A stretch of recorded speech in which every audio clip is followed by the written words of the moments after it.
Now I was gonna say I have a question. I think Caddy and Isha may disagree with you a little bit more. So my question may be for them: if you are choosing somebody to be with for the rest of your life, you're then telling that person you have to make a certain amount of money to have creative control in the household. Like I'm just confused as to why there's a financial burden based on household decisions from a person you've decided to be with forever. So when Hamp said dictatorship, that means I don't have no say. He's just going to make all the rules. And my opinion doesn't matter. I can't do that. I'm going to speak my mind. That doesn't mean that I'm not opposed to a man making a final decision with my input. Yeah, so dictators have consultants. I mean, it's not. Oh my God, Ham! If you don't cut it out, bro. I think the word dictatorship is a little over the top. No, it's right on. It's right on top. It's right where it's supposed to be. Sit right on top.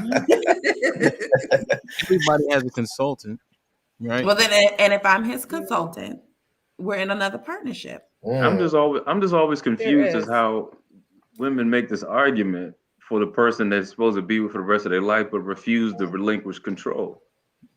Yeah. I Why didn't does say I wouldn't relinquish control, but well, why no does there one's have gonna to be take me. control though? Like why does control have to be given to a person in a relationship? That's just weird. It's a It, contract. it's not But weird it's though. It's not But men weird. also give up control as well in certain areas. I think it just depends on what it is. And I think you made a great point. Now, if I have a strength, like whatever your strength is, if I know you can't do math and I know that you're bad with money, I'm not going to put you in charge of our finances, right? Like if you have a gambling habit and I work in finance, I'm going to take control of the bills. We just know that that's just the way that it's going to be. And we're not talking about those scenarios, but just there's certain things where leadership is required where I just feel like it's almost a safety thing. It's not even about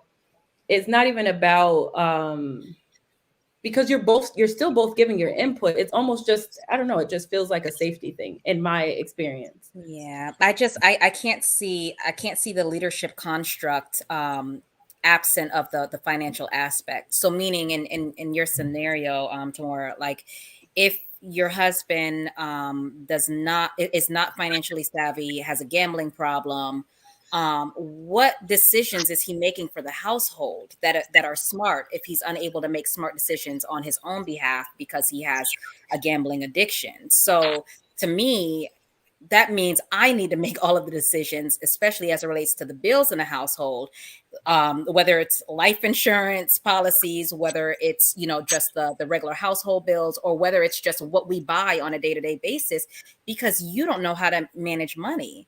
So to me, I do feel that it's important to have a partner or a husband or a wife or whomever that has the same values. Put it that way. So to me, it's about a value system more so than a leadership or dictatorship, because to me, those two can go awry real fast. Yeah, those two can just go bad really fast. Yeah, and Caddy, I think on that point is that's the problem is right. So you got really, let's say hypothetical, right?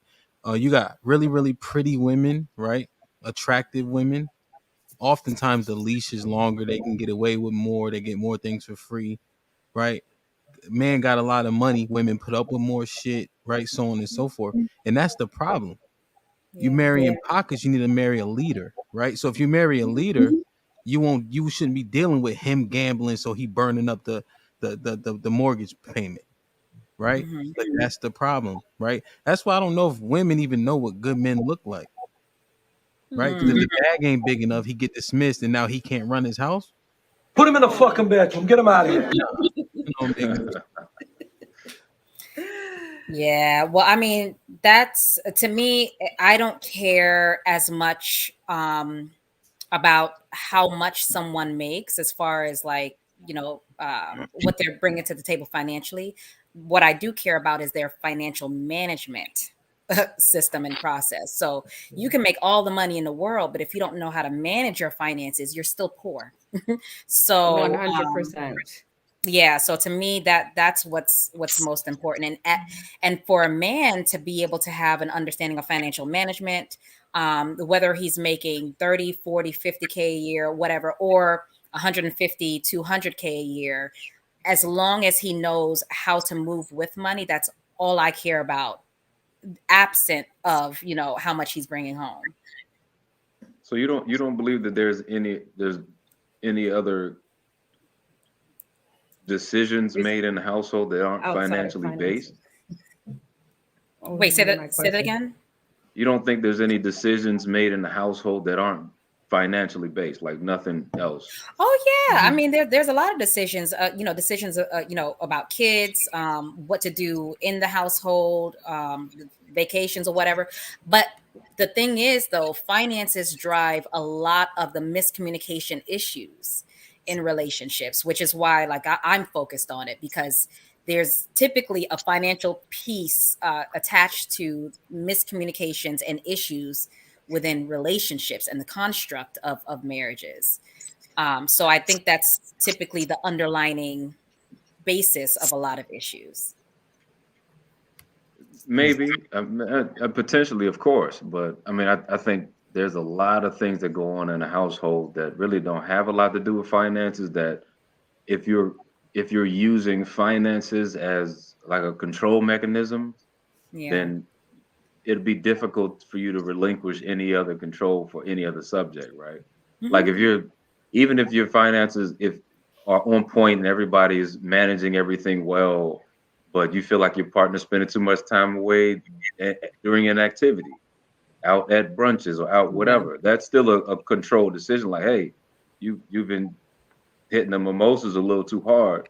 You need to slow up, and that may not have a financial ramification to it. Just like, I need to rein you in a little bit. So And in that situation, so where does that fall in the scheme of things? So meaning, in a dictatorship, if you're the one drinking all the mimosas and you're the man, so can I say as a woman, you need to slow down on the mimosas, or are you going to say, listen, bitch, I'm a dictator, you sit your ass down and wait till I have to bring my ass home? Like, well, to be honest, in that scenario, of course your opinion is heard, right? But if it doesn't affect anything, a man won't look at it the same way. If it's not affecting how I come home and finish my to-do list, or how I treat you at the end of the day, or the kids, or if I'm not getting up and going to work, if it doesn't affect anything, it'd be difficult for a dictator to be able to change that, right? Because it So doesn't in that have the scenario, same. does that same leniency apply to the woman spouse or to the spouse? No. Oh, y'all okay. tripping. Well, Definitely. I'm just in Not the signing up for that. scenario of a dictator. In the scenario of a dictator, no. Thanks for the clarification. Because that's not. Because I'm a mimosa. You're not on equal footing. Yeah. You're not on equal footing. So no, I don't think that it applies to your spouse in the same regard. Yeah. Because it's a dictatorship, a benevolent dictatorship. Very important. And people like to just dismiss Agreed. words. But president, vice president, they're not. I mean, it's just not the same. Not equal. Yeah. But the good thing about benevolence is that if your person is feeling some type of way about something, because you are a benevolent leader, yes, you will address and adhere.